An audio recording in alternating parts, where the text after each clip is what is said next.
Hi all, welcome to electrical Eduzone. അപ്പോൾ നിങ്ങളോടൊരു happy news share ചെയ്യാൻ വേണ്ടിയിട്ടാണ് നമ്മളിപ്പോൾ വന്നിട്ടുള്ളത്. RRB JE വേക്കൻസി ഡീറ്റെയിൽസ് അവിടെ ഔട്ട് ആയിട്ടുണ്ട്. ഒഫീഷ്യൽ ഡാറ്റ തന്നെയാണ്. അപ്പോൾ നോട്ടിഫിക്കേഷൻ നമുക്ക് എത്രയും പെട്ടെന്ന് തന്നെ, അതായത് നെക്സ്റ്റ് മന്ത് തന്നെ നമുക്ക് അവിടെ എക്സ്പെക്ട് ചെയ്യാം. അപ്പൊ ഇതില് പറയുകയാണെങ്കിൽ നിങ്ങൾക്ക് അറിയുന്നുണ്ടാവും, ഡിപ്ലോമ കഴിഞ്ഞവർക്കുള്ള ഏറ്റവും നല്ല ഒരു ഓപ്പർച്യൂണിറ്റിയാണ് RRB JE എന്ന് പറയുന്നത്, ഡിപ്ലോമ അല്ലെങ്കിൽ ബിടെക്. ഓക്കെ. അപ്പൊ അതില് വേക്കൻസി അസസ്മെന്റ് പ്രകാരം approved vacancies, distribution of approved vacancies of JE DMS CMA for the notification for the year 2025. അപ്പൊ അതിൽ ടോട്ടൽ 2570 വേക്കൻസീസ് ആണ് അവർ പറഞ്ഞിട്ടുള്ളത്. ഈ 2570 വേക്കൻസി പറയുമ്പോൾ നിങ്ങൾ കുറവാണെന്ന് ഒരിക്കലും വിചാരിക്കരുത്. കാരണം എന്താ വെച്ചാൽ നിങ്ങൾക്ക് അവിടെ ഒരു വേക്കൻസി മതി, അല്ലെ? ആ ഒരു വേക്കൻസിക്ക് വേണ്ടിയിട്ട് വേണം നിങ്ങൾ പ്രിപ്പയർ ചെയ്യാൻ വേണ്ടിയിട്ട്. അപ്പം അതിൽ പറയുകയാണെന്നുണ്ടെങ്കിൽ ഇത് ഇന്റേണൽ ആയിട്ട് സർക്കുലേറ്റ് ചെയ്യപ്പെട്ട ഒരു ഡാറ്റയാണ്. നിങ്ങൾക്ക് വെബ്സൈറ്റിൽ കയറി കഴിഞ്ഞാൽ കാണാൻ വേണ്ടി പറ്റുന്നുണ്ടാവില്ല. ഫുള്ളി ഇന്റേണൽ ഡാറ്റയാണ് ഇത്. എന്താ പറയണ്ടേ ഇത്. അപ്പൊ അത് വെബ്സൈറ്റിൽ ഇവിടെ കയറി കഴിഞ്ഞാൽ നിങ്ങൾക്ക് ഇത് കാണാൻ വേണ്ടി പറ്റുന്നുണ്ടാവില്ല.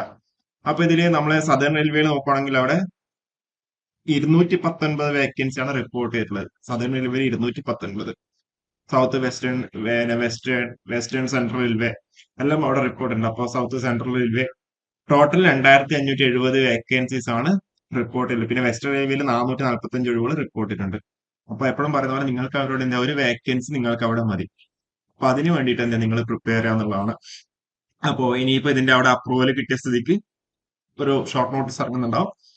അത് കഴിഞ്ഞിട്ട് എന്താ ഫൈനൽ നോട്ടിഫിക്കേഷൻ ഇറങ്ങുന്നുണ്ടാവും. അപ്പൊ ഫൈനൽ നോട്ടിഫിക്കേഷൻ എന്തായാലും എന്താ ഒക്ടോബർ ലാസ്റ്റ് ഒക്കെ ആകുമ്പോഴത്തേക്ക് ഉണ്ടാവുന്നതാണ് നമ്മൾ എക്സ്പെക്ട് ചെയ്യുന്നത്. കാരണം എന്താണെന്ന് വെച്ചാൽ ഇപ്പോഴും അവിടെ എന്താ ഒരു സെക്ഷൻ കൺട്രോളറിന്റെ നോട്ടിഫിക്കേഷൻ അവിടെ RRB ഇറക്കിയിട്ടുണ്ടായിരുന്നല്ലോ, സെക്ഷൻ കൺട്രോളർ. നിങ്ങൾക്ക് അപ്ലൈ ചെയ്യാൻ പറ്റിയ ഒരു പോസ്റ്റാണ് സെക്ഷൻ കൺട്രോളർ. അപ്പോൾ അതിൽ സിലബസിൽ ചെറിയ ചേഞ്ചസ് ഉണ്ടെന്ന് മാത്രമേ ഉള്ളൂ. അപ്പോൾ സെക്ഷൻ കൺട്രോളറിന്റെ നോട്ടിഫിക്കേഷൻ അവസാനിക്കുന്നുണ്ടാവുക നെക്സ്റ്റ് മന്ത് ആണ്, ഒക്ടോബറിലാണ്. അപ്പോൾ അങ്ങനെ ആകുമ്പോൾ ആ ഒരു വിൻഡോ കഴിഞ്ഞതിന് ശേഷമായിരിക്കും ഇതിന്റെ അപ്ലിക്കേഷൻ വിൻഡോ സ്റ്റാർട്ട് ചെയ്യുന്നുണ്ടാവുക. അപ്പോൾ അങ്ങനെ ആകുമ്പോൾ ഷോർട്ട് നോട്ടീസ് നെക്സ്റ്റ് മന്ത് ഒരു രണ്ടാമത്തെ ആഴ്ചയൊക്കെ ഷോർട്ട് നോട്ടീസ് വന്നിട്ട് പിന്നെന്താ ഒരു ഫൈനൽ നോട്ടിഫിക്കേഷൻ, റിക്രൂട്ട്മെന്റ് അഡ്വർടൈസ്മെന്റ് ഇറക്കാനാണ് സാധ്യത. ഓക്കെ. ഇപ്പൊ ടോട്ടൽ ഇതുവരെ 2570 വേക്കൻസീസ് ആണ് റിപ്പോർട്ട് ചെയ്തിട്ടുള്ളത്. നമ്മൾ എപ്പോഴും പറയുന്ന പോലെ നിങ്ങൾ ഒരിക്കലും വേക്കൻസി നോക്കിയിട്ട് പഠിക്കരുത്. നിങ്ങൾക്ക് അവിടെ ഒരു വേക്കൻസി മാത്രമേ വേണ്ടൂ. അപ്പൊ അതിന് വേണ്ടിയിട്ട് നിങ്ങളുടെ സൈഡിൽ നിന്ന് അവിടെ മാക്സിമം എഫേർട്ട് എടുക്കുക എന്നുള്ളതാണ്. ഓക്കെ. അപ്പോൾ ഇനി ഇതിന്റെ കൂടുതൽ വീഡിയോസ് ആയിട്ട് വീണ്ടും വരാം. Okay, thank you.